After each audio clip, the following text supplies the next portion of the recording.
تباہی دنیا کی آئے گی خراسان کے ذریعے۔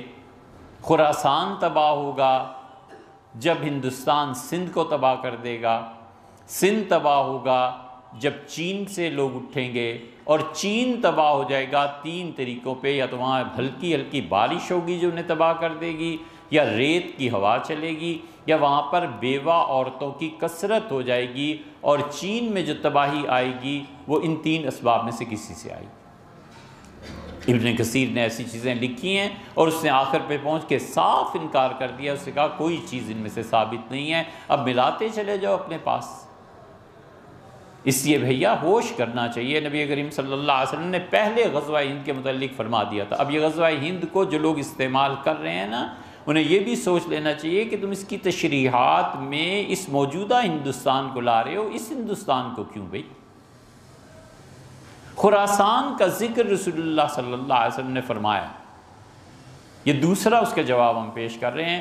خراسان جو تھا نبی کریم صلی اللہ علیہ وسلم کے زمانے میں پورا مشرق خراسان میں شامل تھا، اور پھر آتا ہے تبت اور چین کی لڑائی کا ذکر، کہ تبت والے چین کو چھیڑیں گے اور چین والے تبت کو تنگ کریں گے، اور یہ دونوں آپس میں لڑیں گے۔ اس کے بعد بھی محدثین نے لکھا ہے سب جھوٹ ہے، یہ لوگوں کے اپنے اپنے قیافے ہیں جو انہوں نے اپنے زمانے میں بنا لیے تھے۔ خراسان پورے کا پورا، اور خراسان سے دجال بھی آئے گا۔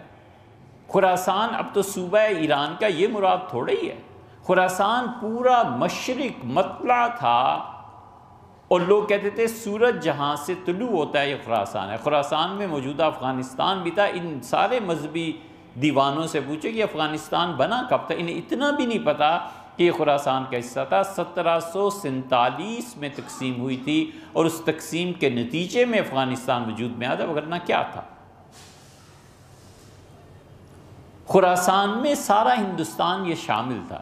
خراسان کو ہندو کش سے شروع ہوتا تھا، اور کو ہندو کش سے لے کے ایران سمیت، افغانستان موجودہ سمیت، پاکستان، انڈیا، نیپال، بنگلہ دیش، روس کی ریاستیں، یہ سب خراسان تھا۔ اور حضور اقدس صلی اللہ علیہ وسلم نے فرمایا خراسان سے ایک تو یہ فرمایا دجال آئے گا، ایک یہ فرمایا تھا کہ حضرت مہدی کے لیے ایک جماعت نکلے گی اور ان کی حکومت کو اسٹیبلش کریں گے، یہ بعض روایات میں آیا ہے۔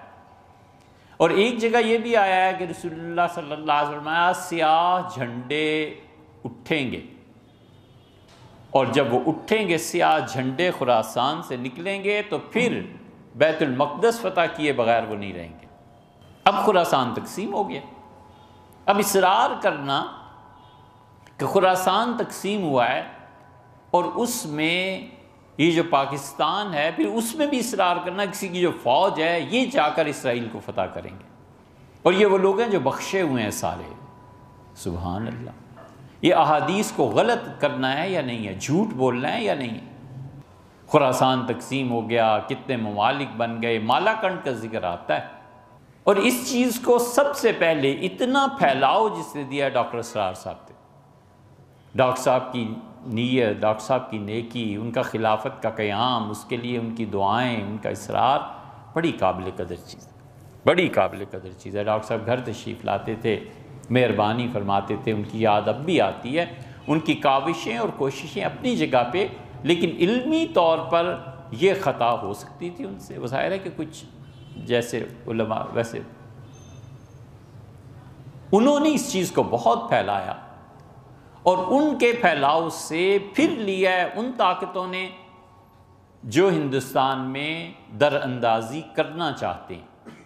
وہ کس کے ایجنٹ ہیں وہ جانے اور اللہ جانے، مجھے اس پہ بحث نہیں کرنی، لیکن انہوں نے رسول اللہ صلی اللہ علیہ وسلم کی اس حدیث کے کو پڑھا کے نوجوانوں کے دماغ خراب کیے، لڑکوں کو جا کے وہاں کٹوا دیا، سینکڑوں گھر برباد ہو گئے، سینکڑوں لاشیں آئیں، اور یہ ہندوستان میں تمہیں فتح مل جائے گی، یہ کچھ نہیں ملنے کا، رہنے دو انہیں امن سے۔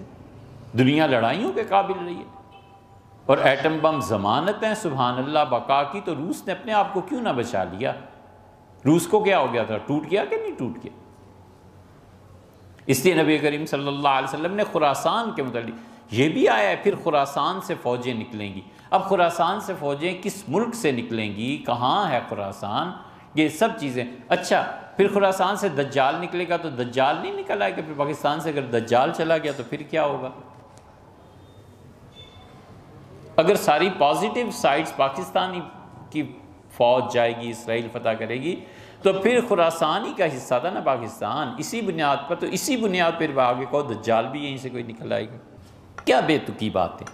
اس لیے دجال کا نکلنا بھی ہے۔ پھر رسول اللہ صلی اللہ علیہ وسلم کا یہ فرمانا کہ دجال گدھے پہ ہو، نبی کریم صلی اللہ علیہ وسلم کا یہ فرمانا کہ تیر اندازی ہوگی، حضور اقدس صلی اللہ علیہ وسلم کا یہ فرمانا کہ اس طرح تیر چلیں گے، یہ ہوگا یہ ہوگا۔ یہ سب چیزیں جتنی بھی احادیث میں آئی ہیں، انتظار ہے وقت پورا ہونے کا۔ جب وقت پورا ہوگا تو اس وقت پتہ چلے گا کہ رسول اللہ صلی اللہ علیہ وسلم نے جو گدھا فرمایا تھا، یہ گدھا آخر ہے کیا چیز۔ نبی کریم صلی اللہ علیہ وسلم نے اگر یہ کہا تھا کہ چین کو بارش تباہ کرے گی، اگر فرمایا تھا، فرض کر لو ایک لمحے کے لیے، تو کون سی بارش ہوگی، کیسے ہوگی، کچھ نہیں جانتے۔ حضور صلی اللہ علیہ وسلم نے بہت سی چیزیں قرب قیامت کے متعلق بتائی ہیں۔ دو باتیں اس میں خیال میں رکھنی چاہیے، ابھی وہ قرب قیامت کے آثار ہی نہیں ہیں یار۔ حضرت مہدی کے آنے کا زمانہ، سیدنا مسیح علیہ السلام کے آنے کا زمانہ، پتہ نہیں اللہ ہی جانے بھی کتنے مدتیں پڑی ہیں۔ ابھی تو جو پکی نشانیاں رسول اللہ صلی اللہ علیہ وسلم صحیح احادیث میں بتائی ہیں، ان میں سے مشکل سے ایک دو پوری ہوئی۔ عراق کے بارے میں آپ نے فرمایا تھا، جب عراق پہ حملہ ہوا ہم نے کہا لو بھئی یہ حدیث پوری ہو گئی۔ حضور صلی اللہ علیہ وسلم نے شام کے متعلق کہا تھا، وہ اب پوری۔ پھر مصر کے متعلق فرمایا، پھر 4 ممالک عربوں کے، عراق، شام، مصر، بلاد عرب جو کہلاتے تھے، ان کے متعلق فرمایا یہاں سے سب مسلمانوں کی حکومتیں ختم ہو جائیں گی، اس کے بعد خیبر میں یہودیوں کی حکومت قائم ہو جائے گی، اور اس کے بعد جا کر کہیں خراسان سے لشکر نکلیں گے اور یہ ہوگا اور ہوگا۔ اتنی جلدی کیا پڑی ہے، ابھی تو پتہ نہیں اللہ ہی جانے کتنے سال باقی ہیں۔ اور اگر بہت بھی جلدی ہوئی تو اس صدی کے ختم ہونے کے بعد اگلی صدی میں جو لوگ آئیں گے وہ لوگ دیکھیں گے رسول اللہ صلی اللہ علیہ وسلم نے جو بڑی نشانیاں فرمائیں، ہمیں تو کوئی اس صدی میں کوئی ایسی چیز اب نظر نہیں آتی آگے بھی کہ ہم کہیں کہ رسول اللہ صلی اللہ علیہ وسلم یہ پیشن گوئی پوری ہوگی۔ ایک عراق نہیں سنبھالا جا رہا، امریکہ نے حملہ کیا نا عراق پہ، اب وہ خود نکل رہے ہیں نہیں نکل رہے، سیاسی چیزیں آپ زیادہ بھائی مجھے نہیں معلوم، لیکن ہمیں اتنا پتہ ہے کہ پوری دنیا نے تنقید کا نشانہ بنایا۔ عراق میں مسلمان پوری طرح وہ ختم نہیں کر سکے۔ اب مصر کی حکومت تباہ ہو جائے گی۔ مصر کے متعلق رسول اللہ صلی اللہ علیہ وسلم نے صاف لفظوں میں کہا کہ پھر تمہارے ہاں دیکھو گے مصر کی باری آئے گی، پھر ایک کے بعد ایک، ایک کے بعد ایک، حتیٰ کہ تم مدینہ منورہ تک رک جاؤ گے، پھر جا کر یہ چیزیں پوری ہوں۔ اور پھر اس کے بعد، اس کے گزرنے کے بعد رسول اللہ صلی اللہ علیہ وسلم نے اب وہ ستون قبر میں آ گیا، ایک ستون کی طرف اشارہ فرمایا اور فرمایا میری مسجد کے اس ستون کے ساتھ کتے آ کے پیشاب کریں گے لوگوں، یہ حال ہو جائے گا۔ تو اتنی چیزیں بھی باقی ہیں خام خواہ۔